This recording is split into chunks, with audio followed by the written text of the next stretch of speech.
হাদি হত্যা মামলার বিচারের দাবিতে আজ থেকে মার্চ ফর ইনসাফ কর্মসূচি শুরু করেছে ইনকিলাব মঞ্চ।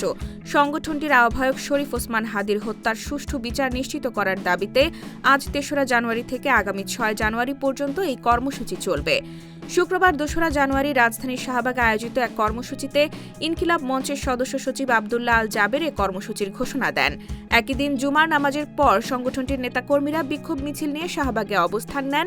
সেখানে বক্তারা হাদি হত্যার দ্রুত বিচার এবং দায়ীদের শাস্তির দাবি জানান।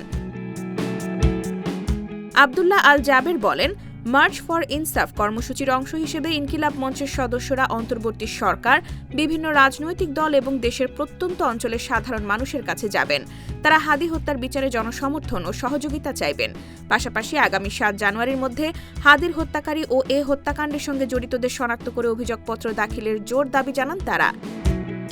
আগামীকাল থেকে ৬ তারিখ পর্যন্ত আমাদের কর্মসূচি হচ্ছে মার্চ ফর ইনসাফ। ৭ তারিখে হবে হচ্ছে আমাদের চূড়ান্ত আন্দোলন।